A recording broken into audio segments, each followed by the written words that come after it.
You might think that the type of writing someone does for the government would be boring, but you might want to rethink that. Pamphlets and documents with rules and regulations, guidelines about restrictions and policies, they can all be very, very... who are we kidding? They can be dull. They can be really dull, but not all of it. We're going to tell you about a written product that encourages creativity, something that takes the intelligence gathered from numerous resources to craft stories that affect national security and the lives of people around the world. Dull? I don't think so. This is DIA Connections. Why do you think the president should take time out of his busy schedule to read your piece? What's the bottom line? Why should he care? Some analysts would know that right away, others not so much. And frankly, I would tell them that that's something you need to know before you even write the piece. Storytelling is structure. It's structure where you find true creativity. When you provide that information, often one of those senior readers who has very limited time will see the title and they will see that bluff. They will see that first bolded sentence. And if you haven't grabbed them at that point, that moment is lost. Thanks for joining us on DIA Connections. We're calling this one The Right Stuff.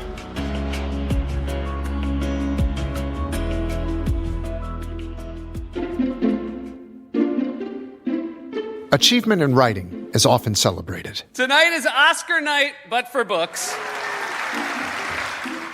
There's plenty of ceremonies that hand out awards. Some are controversial. The prize in literature for 2016 is awarded to Bob Dylan for having created new poetic expressions within the great American song tradition. Shows acknowledging the craft even go live coast to coast. And the Writers Guild Award goes to Jordan Peele for Get Out.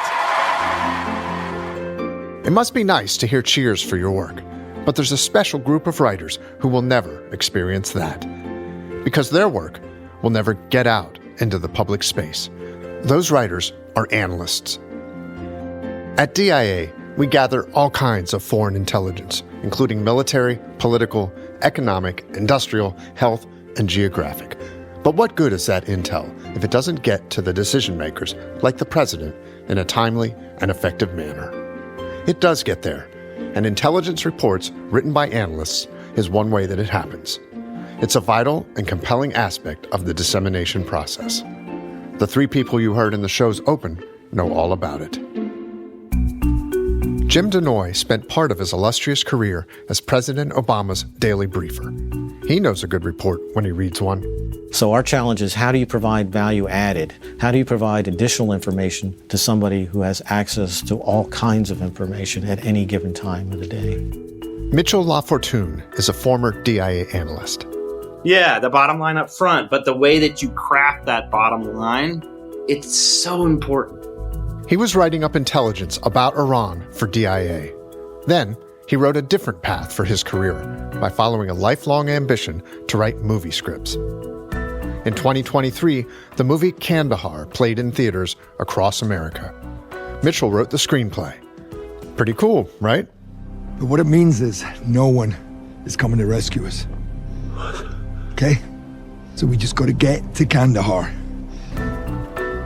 Then there's Colin. We're using his first name only. How do we write for effect? He's a current senior intelligence analyst who's authored reports for generals, senior officials at the Pentagon, and warfighters at the combatant commands. You recognize it's all means to an end, and the means to the end is that, you're doing things, you're able to communicate things that matter to people and to decisions that matter. Each one joined us to discuss the nuances of the job. Colin goes first to talk about what he refers to as the art of knowledge. Here he is with DIA historian Paul Isaacson. Can we start off by you giving us an overview of your background and how you got involved in writing and how that's become such an important part of your career?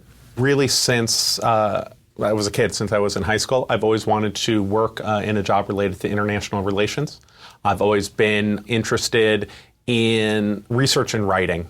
I studied history, and I studied security studies at grad school. And all of these things, I got very used to kind of a form of writing, academic writing, right?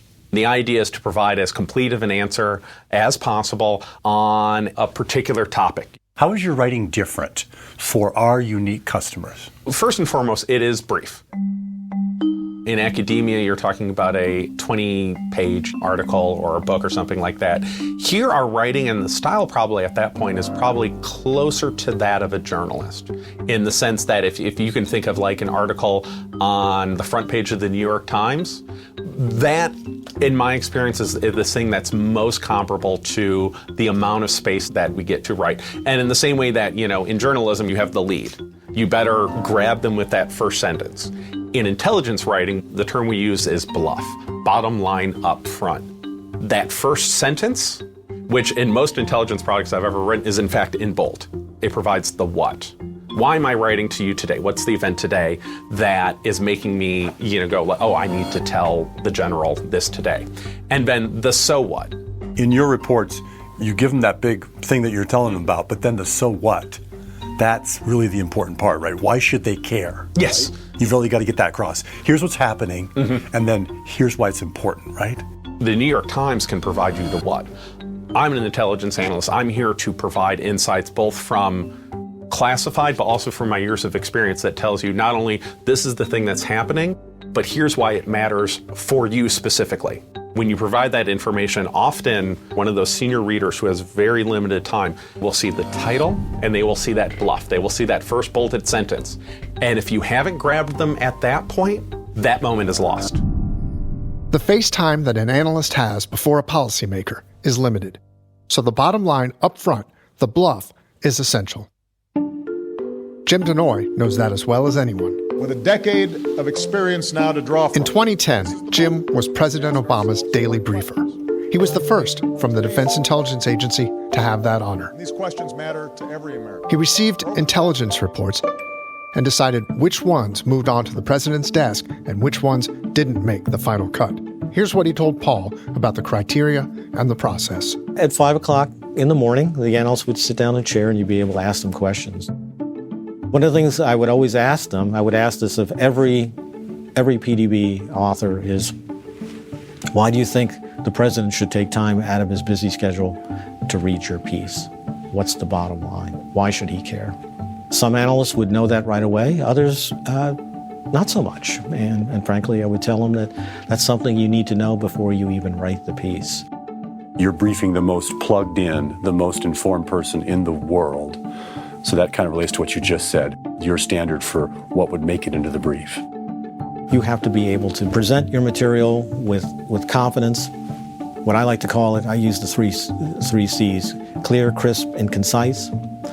Put the bottom line up front and address the so what. Mr. President, this is important because the president is a decision maker. Our senior customers are decision makers. They are going to act. They want to act.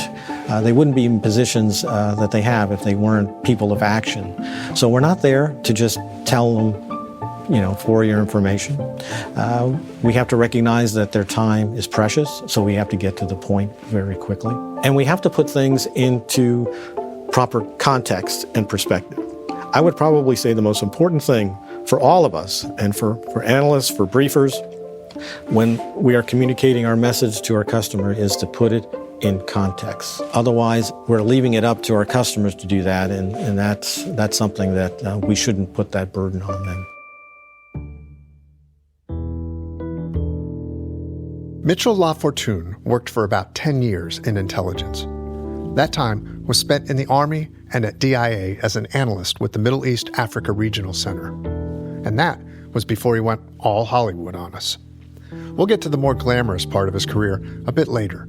But first, we asked him to weigh in on the similarities between writing for DIA and writing in LA. There's a saying out here, it's always listen to the note behind the note. Policymakers is the perfect example of it, right? It's not their primary job to focus on Iran like mine was. Their primary job is to focus on dozens of countries and all these different personalities. And it's like, what's the note behind the note when you present somebody that's making a very, very influential call that's going to adjust U.S. policy? How do you get through exactly what that is? That's the note behind the note.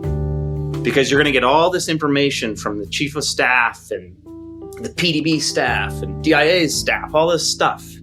What is the real kernel that we have to get to? That's the note behind the note. And if you apply that, especially I think in analysis, your policymaker is more satisfied. That's a big part of it. Nobody wants their time wasted. Once again, here's Colin, our DIA senior intelligence analyst, speaking with historian Paul Isaacson. We've talked a lot about the importance of making sure that top headline grabs them right away, right? Otherwise, they won't read it. Mm-hmm. Otherwise, the work is for naught. Mm-hmm. What are some tips and tricks that you might be able to share with us to make sure that you're grabbing the reader and making sure that they are going to read the product? From early in my days, I have drafts of entire products that went on way too long, and they were clever, and they showed off how smart I was, and nobody ever read them. And maybe they were useful as an exercise to train my mind, but they were not good intelligence products. Intelligence products are not about you. They're about the agency, about the intelligence community, providing warning, providing opportunity to a customer. So in that sense, kind of removing yourself from the product becomes key. Now, in academic papers and certainly in scientific papers, right, you're reporting results, right? Here's my test, here's my results. You're reporting facts, essentially. But our intelligence reports have to be a little bit different, right? We have to actually deal with uncertainty, right? Tell us a little bit about how that works. No matter what, even if we don't have all of the information, the people we work for, the people we write for, customers in the Pentagon, will have to make a decision tomorrow on that situation. Even if they don't make that decision, to not act is itself a decision. So you don't have the luxury to wait until you have better data all the time. One of the core ways that DIA arms its analysts to be prepared to talk about uncertainty, we refer to something called analytic tradecraft, which are the tools and the methodology. So when we write, we clearly indicate to the reader, are we providing a fact? Are we providing an assumption? Are we providing an assessment? And an assessment in the technical terms is, we say something will likely happen in the future. That's an assessment. But when we write at any point, the reader should know, is this an assumption in the analyst's own mind? Or is this based off of a news report? Or is this based off of a human intelligence report?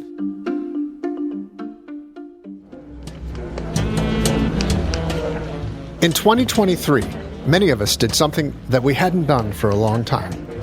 We went back to the movies. And it was a good thing, because the popcorn there is so much better than the microwave.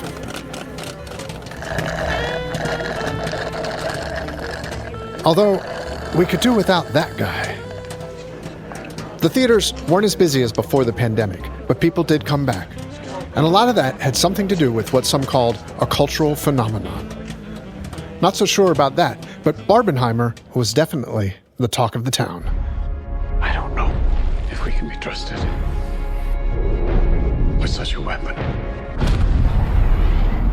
Hi, Barbie. Hi, Barbie. Hi, Barbie. Hi, Barbie. Hi, Barbie. Hi, Barbie. Hi, Barbie. Hi, Barbie. Hi, Ken. There was another movie in the theaters in 2023 with just one word in the title that got our attention. It was Kandahar. What's the job? We're gonna destroy their whole nuclear program. Kandahar was on our radar because it was written by one of our own. I'm Mitchell LaFortune, and I wrote the screenplay for Kandahar. Breaking news exposing the CIA's sabotage of Iran's nuclear reactor. Our cover's blood. We're leaving 15 minutes.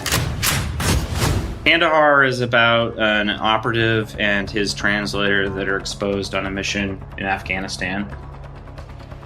They basically have to make it 300 miles on their own while being chased by 4 or 5 different intelligence organizations that all want their secrets. We have to get to Kandahar.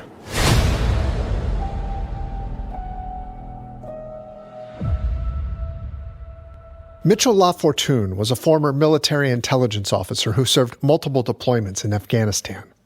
He was at DIA writing intelligence reports on Iran when he made a life-changing decision. I thought that there might be other ways to impact policy. I wanted to write about the American and Afghan experience in a light that I thought could be valuable. I was kind of at a point in my career where I could fully embrace trying to be an artist or, be an intelligence officer for the next 15 years.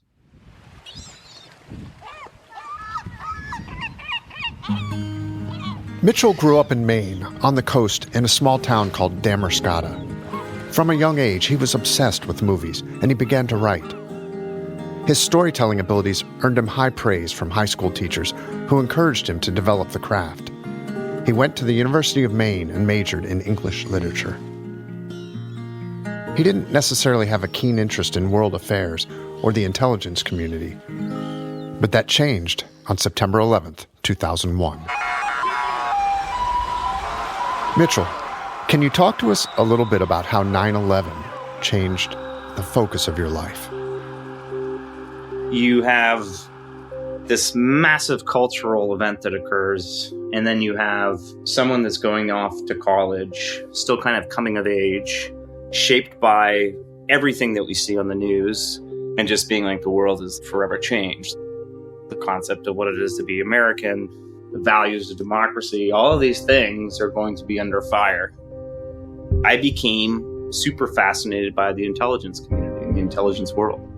I was fascinated by foreign policy and my understanding of what was really happening in Iraq, what was happening in Afghanistan. How do we make these policy decisions? How do we know which countries are our friends and our enemies? It just lit something different.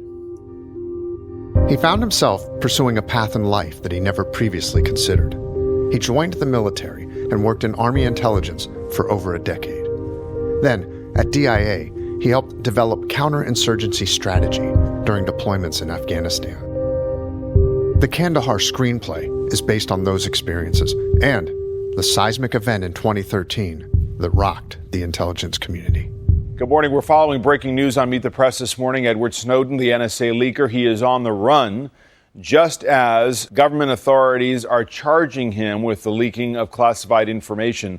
We're going to talk to Glenn Greenwald. American officials are warning other governments that the Snowden leaks could reveal their intelligence operations. And this morning... It was so dynamic and distinct. We were really concerned that the cover of many of our operatives and sources, assets, could be potentially blown. When you're working on the ground in that type of situation and you don't know if there's risk to yourself, is there risk to your family? Are there risks to your translators and the people that are risking their lives every day? It was terrifying. There's a powerful scene where Gerard Butler's character is with his translator. I'd like to play that scene and then get your thoughts. We rely on you guys for everything. The language, the culture. You risk your life for us. We rely on you guys for everything. On your deployments, you spend so much time with these translators. A lot of time. Right. And they are really the unheralded heroes that sacrifice everything to keep everyone safe. That's really the heart of the story. Like the Edward Snowden stuff and the Iran things, those are just triggers. Those are the plot points to move something in a real fast direction with action. But for me, doing that work, you'd spend 6 hours in a car with a guy that you barely know, and you have to become reliant upon them. If something bad happens, the hits the fan, you can trust them with their lives and that they can trust you. You set out to write a realistic version of how intelligence tradecraft really works. How do you do that? How do you walk that tightrope between authenticity and action movie? I'm not the guy that's going to write James Bond movies. I'm not that guy. I can't write Mission Impossible. I like watching them. The tightrope for me is, one, respecting the institutions, making sure that you're showing the actual sacrifice that these guys do and how grueling it is. Being an intelligence officer is a grueling job. You work the craziest hours. You go to the most dangerous places in the world. You're asked to do something that so few people can actually do. It's really hard to capture because In movie making, you have to battle all these things at the exact same time. Character development, plot structure. A movie like that's got to end with like a big bang. Well, how do we get to a real big bang? Because the vast majority of time when you're on an operation where you're deployed, there are no bangs. This is what our APK crews and this is what our behind the scenes look like. They come in and they actually go for the real deal. They're in it to win it, just like us. There's ways to do that and show the tradecraft so that it looks realistic, it feels realistic, and it lasts. I want to change it up a little bit and ask, if you think back to some of the work that you did at DIA, now I'm talking about writing intelligence reports, do you think that it made you better at what you do now? And if so, how? 100%. 100%. Storytelling is structure.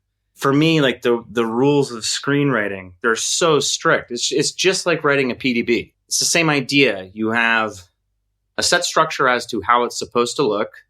You have a review process that's very complicated. You know, you do a lot of work not to know if someone is going to finally read all the stuff that you really wanted them to. It's structure where you find true creativity. That's why movies, to me, are so much more interesting than books, and all I do is read books. You have to fit into a 2-hour block of time. It's 120 pages, 1 page per minute. Very set, specific rules. Rules reward creativity. They encourage it. But what's not encouraged is bias in writing. A product should represent the agency's evidence-based reasonable assessment of a situation. But when you leave the intelligence community, like Mitchell did, there's ample opportunity for opinions. Like this one right out of Kandahar. Yeah, we'll give them a run for their money, that's for sure. Don't worry, soon we will be all back at it again.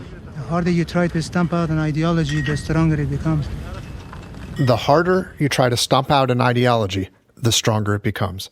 Mitchell, that sounds like a clear indication of your viewpoint. When I write a line of dialogue like that, I have a weight that I can put behind it because I've lived it. I have creative freedom now with this level of confidence that I have from my experiences overseas, where I know that that's true. I know that that's one of the most counterproductive ways to deal with extremism.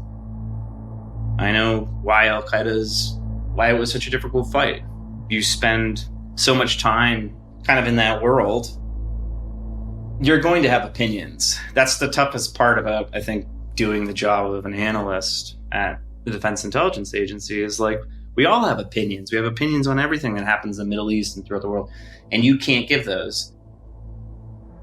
Going back to like when we talked about dream job and transitioning from DIA, it's an opportunity for me to give an honest opinion of where I think things went wrong, where I think things went right, and how we're all human. We make mistakes.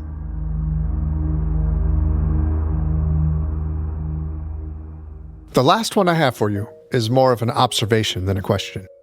Writing about what you're passionate about and what you did with DIA must be a very gratifying feeling. I forever want to be giving back to a cause I believe in. And if I can do justice to not just an agency in DC, but to the hundreds of thousands of people that work to defend our country and work to defend the rights of others, you know, that's a pretty awesome reward at the end of the day.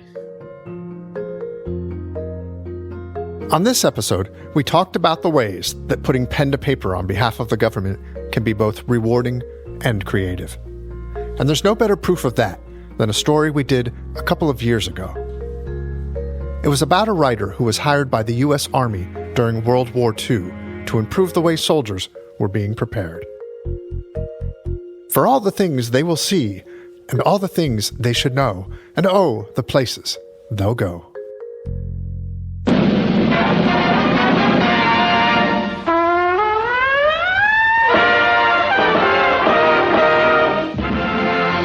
Snafu. Situation normal. All fouled up.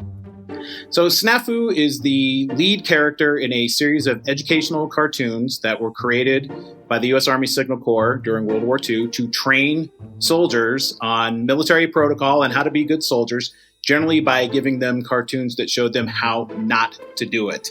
And SNAFU stands for situation normal, all fouled up. I think most people who've been in the Army actually know what the real F word is in there, but they couldn't put that in cartoons in 1942. Snafu is a soldier. He's a patriotic, conscientious guy. Thinks the Army's swell. That is, with a few minor changes. The main creative genius behind Snafu was a major named Ted Geisel, who was better known as Dr. Seuss. Yes, that Dr. Seuss. The Green Eggs and Ham, Horton Hears a Who, Cat in the Hat, Dr. Seuss. And that's Brian J. Jones. He's the author of Becoming Dr. Seuss, Theodore Geisel and the Making of an American Imagination. Crazy, right? The same Dr. Seuss that is one of the most popular children's authors of all time. Hey, Brian, tell us how and why, of all people, Dr. Seuss was in Hollywood at the beginning of World War II, working with Frank Capra, an Academy Award-winning director, and Chuck Jones, the great animator of Looney Tunes fame. He enlisted at age 39 to serve in the Army, but was recruited to work in the Signal Corps. This is a time when literacy among soldiers and all these enlisted men and a lot of people who literally come in off the farm, the literacy rate, and especially the graduation rate from college rate, was about 38% was all. So these were not soldiers you could hand them a 25-page brochure that had all the military protocol in it and say, read this and learn how to be a great soldier. Take cover, stupid. Take cover. Uh-oh. Them tracks, they reveal your position. They figured out early that the best way to keep them engaged and involved and train them without even really realizing they were being trained was to make them laugh at these cartoons. And again, what Snafu does in most of these is shows you how to be a great soldier by showing you how not to do it. It usually ends with him, being imprisoned, put in the hospital, or, dead, really leading by bad example. And they're still great cartoons to this day because they're very funny. I beg pardon, sir, but you hear all that humming? I got a suspicion. The Germans are coming! The Germans? What's striking about these is that they poke fun at the military. And Dr. Seuss is so effective at that. Yeah, a lot of it has to do with the way that he writes. And what makes these very different is a lot of these are in verse. In one of his very first ones called Gripes, there's a character that says, I'll grant you a wish. And one of the wishes that Snafu has is, I wish I was in charge. If I ran this army, boy, I'm telling you, I'd make a few changes. That's just what I do. And so what this fairy, it's a fairy private first class, says, I heard you saying that everything stank. That you'd run things different if you had more rank. So as technical fairy, I got a good notion to give you a chance, pal. Here's a promotion. I mean, that is straight off the page of a Dr. Seuss book. You mentioned that he enlisted at 39 years of age. So was this his way of serving and contributing to the war effort? Yes, and there's a famous quote from Chuck Jones, his collaborator, who says, we tried to make good pictures, and it turns out some of them saved a few lives. So they looked at this as a higher calling, as a responsibility. They took this job seriously. Capra had even told them, don't let people tell you that serving stateside means you're not soldiers. Your weapons are film. Oh, I'm the world's best damn fighting machine-o. Them Nazis will learn what I mean-o. My wonderful guns will murder them bums, and I'll bury them in the latrino. We clearly don't associate Dr. Seuss with World War II. So last question, let me ask you, how did Dr. Seuss view this part of his life? And would you consider him a patriot? Yes. Dr. Seuss was definitely a patriot. He was very proud of the fact, for example, that he was awarded the Legion of Merit for meritorious service in planning and producing films, particularly those utilizing animated cartoons, for training, informing, and enhancing the morale of the troops. I'm reading right out of the letter when he was awarded the Legion of Merit. He made sure that Legion of Merit was mentioned in every single biography of him that was produced afterwards. And when people introduced him, he wanted them to mention that Legion of Merit. He was very proud of the work he had done, very patriotic about it, really thought he had made a difference. Well, folks, that's all she wrote. For this episode, anyway. I think you can agree that not all government writing is boring or tedious. Sometimes it makes the big screen, sometimes the president reads it, and sometimes it's funny enough to be on a cartoon. As always, thanks for listening to DIA Connections.